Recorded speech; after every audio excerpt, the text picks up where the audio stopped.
Número 4, o conservadorismo. É também chamado de ortodoxia, que significa conservar, né? Conservação. Número 4.4. Lewis Perry Schaeffer cita os 5 pontos fundamentais do conservadorismo. A Bíblia é a palavra de Deus infalível. A Bíblia é a única regra de fé e prática. A razão e o conhecimento humanos deveriam ficar totalmente sujeitos às Escrituras.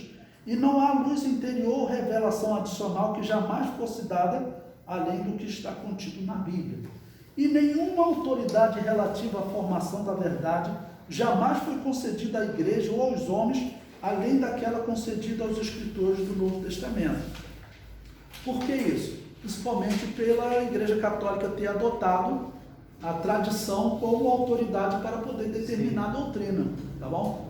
Eu citei esse exemplo de Maria, tá bom? Mas muitas outras tradições surgiram. Por exemplo, surgiu a tradição de que aqueles magos do Oriente eram 3. A Bíblia não diz que eram 3, mas a tradição católica estabeleceu. A Bíblia 3 era a quantidade de presentes, tá bom? Botaram até nome, né? Aí tem Belchior, Baltazar e Gaspar, né? Isso. E tem até nome. Tudo isso fazia parte da tradição. Então, o conservadorismo diz o quê? Não, nós temos que pregar o que está na Bíblia.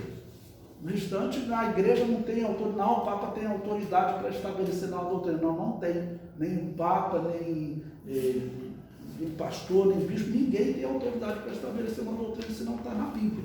Tá bom? Esse pensamento foi fundamental para as igrejas pós-reforma, né? Principalmente as igrejas consideradas conservadoras, como é a Assembleia de Deus.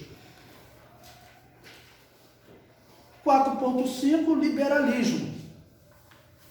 Corrente teológica que defendia uma nova forma de cristianismo para um povo que era diferente do povo que recebeu a Bíblia. Também conhecido como modernismo teológico, ocorreu no fim do século XIX. Foi chamado de liberalismo por ensinarem que a Bíblia não era infalível e não possuía autoridade absoluta. Bom, então o que eles estavam ensinando com isso? O mundo estava vivendo um desafio como nós temos até hoje, tá ok? Em que nós, por exemplo, somos a todo momento confrontados com a ciência. Então você pode, diante da ciência, de todo cientista, continuar dizendo, olha, eu acredito na palavra de Deus, ela é a Bíblia Sagrada, e um dia vocês vão comprovar o contrário. O conhecimento de vocês, para mim, é limitado, eu acredito na Bíblia e ponto final.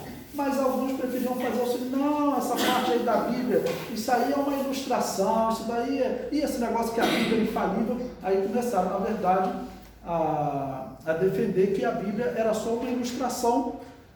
Alguns ainda hoje defendem, e esse ensino, para vocês terem ideia, que eu vou falar para vocês agora, não é fazer propaganda do Bethlehem não, mas o Bethlehem é um dos poucos seminários que ensina que a Bíblia, por exemplo, foi escrita por Moisés, tá bom? E transmitida até os nossos dias. Porque vocês sabiam que hoje até os judeus, eu dou aula de história de Israel, então eu tenho que ler muito livro escrito por judeus, compro em livrarias judaicas, eu já encontro livros em que os judeus defendem que Moisés não escreveu.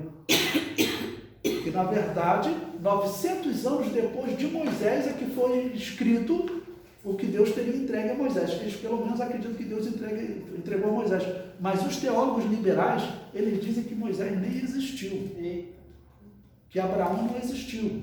Que Davi não existiu. E isso é pregado em igrejas evangélicas, irmãos. Em muitos seminários evangélicos isso é pregado. Só que qual o problema dessa doutrina? Se Davi não existiu, você acabou com o reinado de Jesus. Porque Jesus, a autoridade dele como rei, todo o Novo Testamento mostra dele como descendente de Davi. Se Davi não existiu reino nenhum, não existiu trono nenhum, Jesus vai herdar qual trono? Bom, então, pessoas que se dizem cristãos, na verdade dizem que Davi não existiu, que tudo isso é uma lenda. Mas a Bíblia deles é diferente da nossa. O pior é que não,